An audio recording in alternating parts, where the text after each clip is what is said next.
सर्वमंगलमंगले शिवे सहस्राधिके शम्यकेतं के गौरी नारायणी नमस्तुते।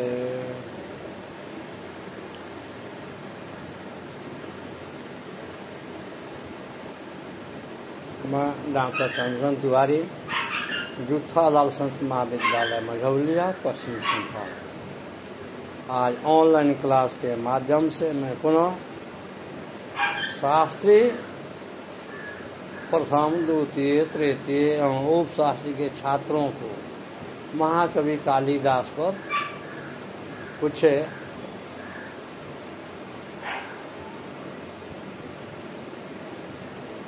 प्रस्तुत करना चाहता हूँ। इसलिए आज का शीर्षक होगा काव्यों में कालिदास। काव्यों में कालिदास, या यूं कहे कवियों में कालिदास। सर्वप्रथम यह कह सकते हैं कि महाकवि कालिदास संस्कृत साहित्य के कवियों में, नाटककारों में, महाकवियों में एक सर्वोच्च स्थान प्राप्त कवि है, क्योंकि महाकवि कालिदास को संस्कृत साहित्य के हर क्षेत्र में बड़ी ही अच्छी पकड़ है। चाहे विज्ञान का क्षेत्र हो, या भौगोलिक क्षेत्र हो, या सामाजिक सांस्कृतिक क्षेत्र हो, सबों में इनकी अचूक पकड़ है। जैसा कि कहा गया है कि संस्कृत साहित्य विश्व बंधुत्व की कल्पना करता है, वसुधैव कुटुम्बकम, अर्थात इस वसुधा पर, इस पृथ्वी पर जो भी प्राणी हैं, जितने जीव हैं, सभी मित्रवत हैं, सभी एक दूसरे के बंधु हैं, सभी में समानता होनी चाहिए। यह संस्कृत साहित्य की प्रमुख विशेषताएं हैं कि विश्व बंधुत्व की कल्पना करता है, भाईचारे की तरफ बढ़ावा देता है। फिर हमारा संस्कृत साहित्य यह भी कहता है कि सर्वे भवन्तु सुखिनो सर्वे भवन्तु निराकरणो, अर्थात हमारे संस्कृत साहित्य में यह कल्पना की गई है कि सर्वे भवन्तु सुखिनो, सभी लोग सुखी रहे, किसी को किसी प्रकार का कष्ट नहीं हो, समाज फलता फूलता रहे, समाज हमेशा विकास की तरफ अग्रसर होता रहे। यह संस्कृत साहित्य की कल्पना है।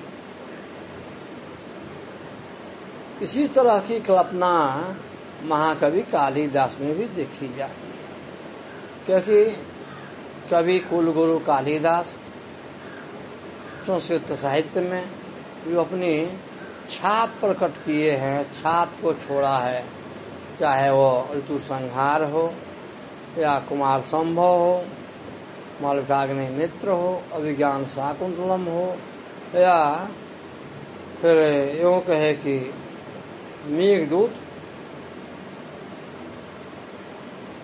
खंड काव्य। महाकवि कालिदास से संबंधित बहुत सी किंवदंतियां समाज में व्याप्त है।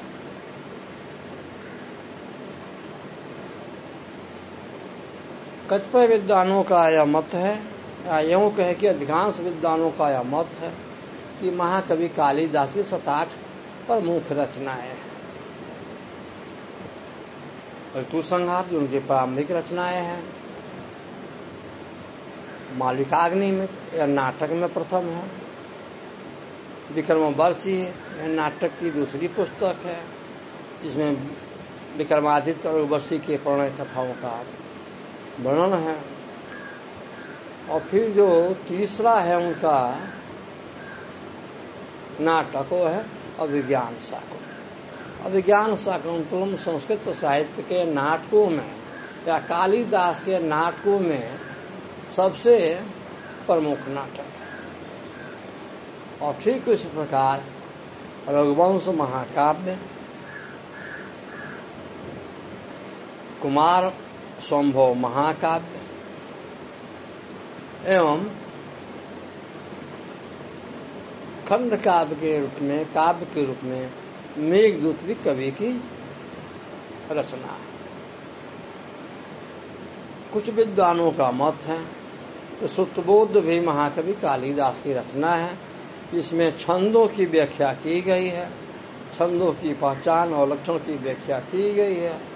सुतबोध का नाम से ही स्पष्ट हो जाता है कि सुनने मात्र से जिसका बोध हो जाए वो सुतबोध है, अर्थात श्रवण मात्र सुनने मात्र से जिसका बोध हो वो सुतबोध है। सर्वप्रथम हम यह देखें कि महाकवि कालिदास के जीवन चरित्र, उपलब्धियां, उनकी विशेषताओं पर हमारे पूर्ववर्ती आचार्य और पश्चातवर्ती आचार्य विदेशी आचार्य में बहुत से मतमतांतर पाए जाते हैं। कुछ कवियों का मत है कि महाकवि कालिदास त्रयी, अर्थात कालिदास 3 कालिदास थे। इस पर भी लोगों का तरह तरह का मतांतर पाया जाता है। फिर भी संस्कृत साहित्य के अध्ययनोपरांत हम यह कह सकते हैं कि इन मतांतरों के बीच भी, इन विभिन्नताओं के बीच भी उज्जैनी के कालिदास ही काली कवि के नाम से विख्यात है, जिन्होंने इसे अद्भुत ग्रंथों की रचनाएं की है। ठीक उसी प्रकार महाकवि कालिदास के जीवन चरित्र पर भी बहुत सी टीकाकारों ने अपनी अपनी टीकाएं प्रस्तुत की है। कुछ टीकाकारों का मत है कि महाकवि कालिदास बाल काल में अमर थे, परंतु संस्कृत साहित्य के अध्ययनोपरांत हम यह पाते हैं कि संस्कृत व्याकरण के वार्तिक लिखने वाले जो कात्यायन हैं, कात्यायन ने इस महाकवि को अपना गुरु माना, अर्थात कात्यायन को व्याकरण की अच्छी जानकारी है, और जब वे ही कालिदास को अपना गुरु मानते हैं तो स्वाभाविक रूप से कहा जाता है कवि कालिदास के काव्यों में और कवि कालिदास के रचनाओं में कुछ विशेष ख्यातियां प्राप्त है, जिसके आधार पर बरुचि ने इन्हें गुरु स्वीकार किया। इस प्रकार एक तरफ विद्वानों का मत है कि बालकाल में अमर थे, और दूसरे तरफ है बरुचियों से गुरु मानना है। इस तरह हम देखते हैं कि संस्कृत साहित्य में प्रत्येक साहित्य में कुछ न कुछ मतांतर पाए जाते हैं। ठीक उस प्रकार महाकवि कालिदास के जीवन से संबंधित विभिन्न मत पाए जाते हैं।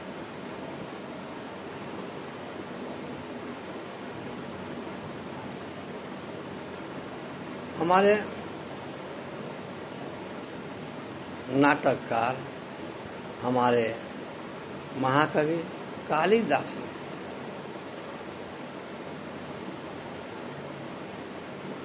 संस्कृत साहित्य के, भारतीय संस्कृति के विभिन्न अंगों को, विभिन्न रूपों को, विभिन्न अवस्थाओं का वर्णन अपने काव्यों में प्रस्तुत किया है। इसलिए महाकवि कालिदास को यदि वैज्ञानिक माना जाए तो कोई अतिशयोक्ति नहीं है, क्योंकि महाकवि कालिदास ने अपने मेघदूत काव्य में लिखा है, धूम ज्योति सलील सन्निपातको मेघ, अर्थात धुआं, अग्नि, हवा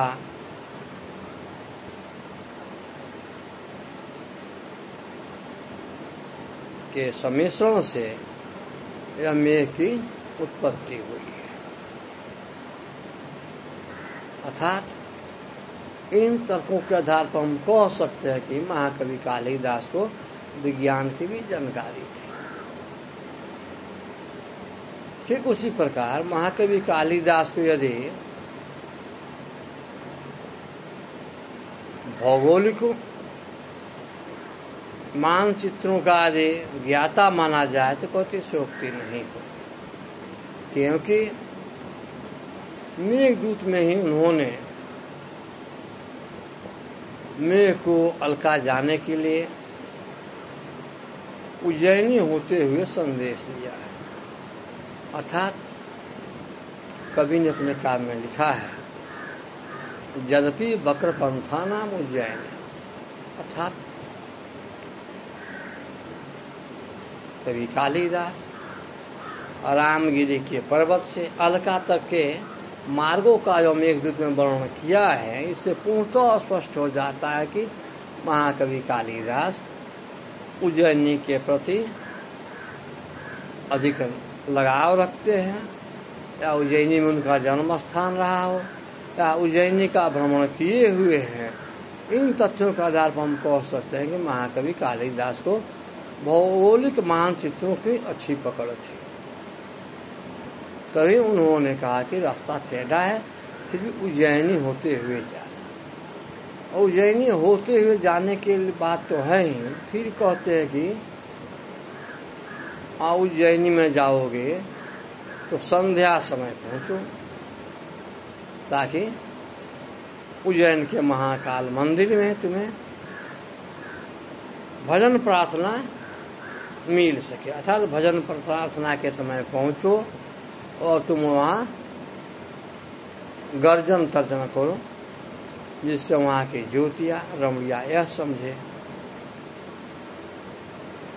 कि पूजा में इंद्र ने मेघ को गर्जना कराकर नगाड़े का काम किया है। यह उनकी भौगोलिक और भारतीय सांस्कृतिक के मूल्यों की पहचान को व्यक्त करता है कि प्रायः पूजा के समय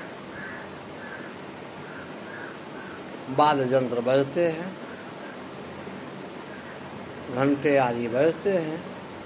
तो चूंकि यह मेघ सायंकाल में पहुंच रहा है उज्जैन, तो वहाँ जाते समय गर्जन तर्जन करेगा। गर्जन तर्जन करने पर वहाँ वाद्य यंत्र के उपयोग जैसा यह काम कर पाएगा। यह भारत की सांस्कृतिक की पहचान है।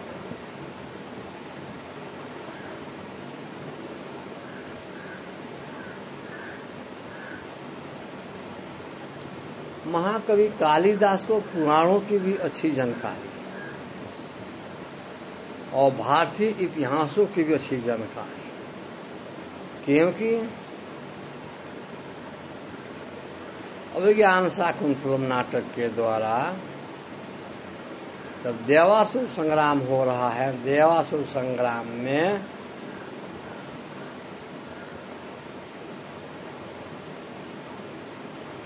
इंद्र ने अपने सारथी मातली को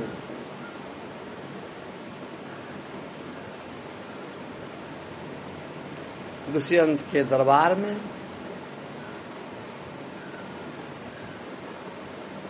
भेजा है और इंद्र देवासुर संग्राम में जाकर देवताओं की मदद करते हैं। इससे भी स्पष्ट होता है कि भारतीय इतिहास और भारतीय पुराणों की अच्छी जानकारी महाकवि कालिदास को। महाकवि कालिदास को यदि ज्योतिषी कहा जाए तो कोई अतिशयोक्ति नहीं कि महाकवि कालिदास को ज्योतिष की भी अच्छी जानकारी है।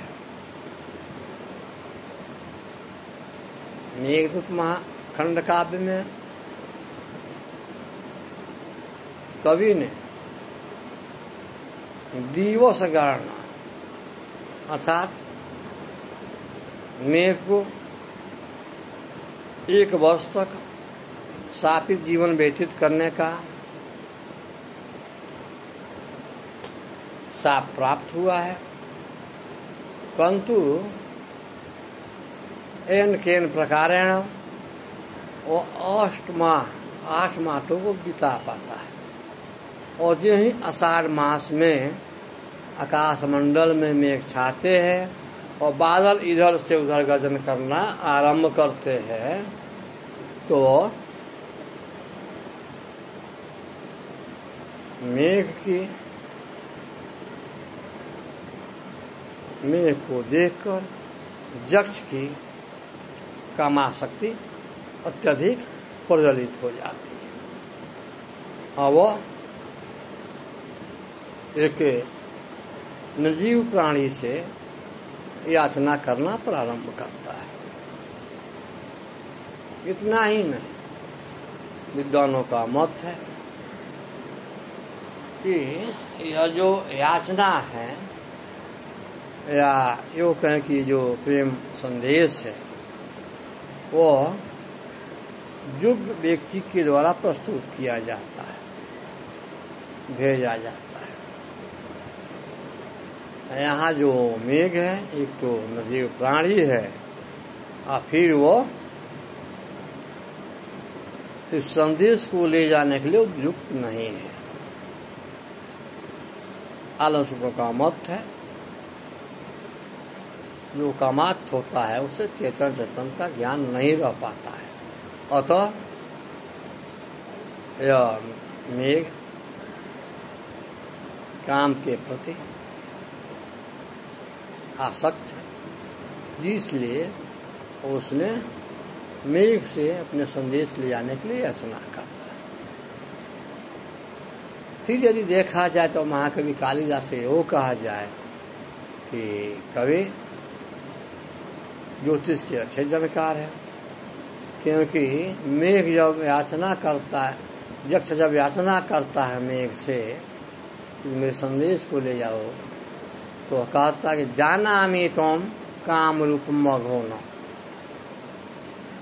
यक्ष मेघ से कहता है जानामि अहम त्वाम काम रूप मघोन, अर्थात हे मेघ मैं तुम्हें अच्छी तरह से जानता हूँ, तो इंद्र के समान अपने रूप को परिवर्तित कर सकते हो, बदल सकते हो, और तुम मेघों में उत्तम मेघ हो, पुष्कराणाम अवत्काराम, अर्थात मेघ के जो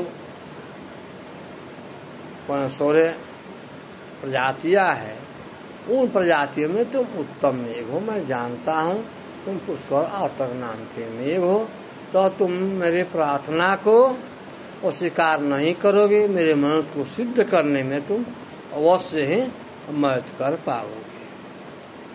इसीलिए वह कहता है कि उसका नाम और का नाम था, तुम मेघों में उत्तम मेघ हो, तो मेरे याचना को मेरे भारत तक पहुंचाने के लिए उपयुक्त हो।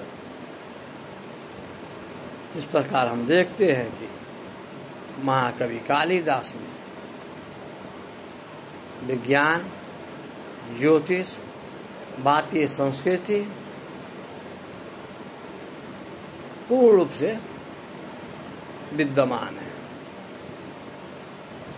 जैसा कि मेघदूत में लिखा, मेघा लोके भवति अन्यथा चेत वृत्ति, अर्थात मेघ के आच्छादित होने पर जो सामान्य जन है, समान व्यक्ति है, वे भी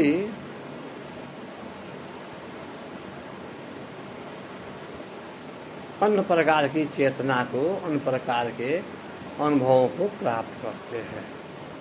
तो फिर जिनकी भरजा, जिनकी पत्नी तो कंठों की आलिंगन करने वाली हो, वो दूर रह रही हो, तो उसकी क्या दशा होगी। तो भारतीय संस्कृति का एक उदाहरण है। इस प्रकार हमने देखा कि महाकवि कालिदास के संबंध में बहुत सी किंवदंतियां हैं बहुत से चर्चाएं हैं, बहुत से मतांतर हैं, फिर भी हम यह निर्विवाद रूप से कह सकते हैं कि महाकवि कालिदास कवियों में श्रेष्ठ है। उनकी काव्य रचनाएं उत्तम हैं। मेघदूत अभिज्ञान शाकुंतलम उनकी अत्यंत ही मनोहर रचना है, क्योंकि अभिज्ञान शाकुंतलम में उन्होंने भारतीय संस्कृति को पूर्ण रूप से प्रस्तावित करने का सफल प्रयास किया है। जैसा कि शकुंतला का विदाई का समय है, सभी वन्य प्राणी चाहे मृग हो, मयूर हो या वृक्ष हो, सभी अपनी दुखद संवेदनाएं प्रकट कर रहे हैं, क्योंकि मोर अपना नाचना छोड़ देता है, हल अपने ग्रासों को उगल रही है और वृक्ष अपने पीले पीले पत्तों को गिराकर शकुंतला की विदाई के समय अपने आंसू को प्रकट कर रहा है।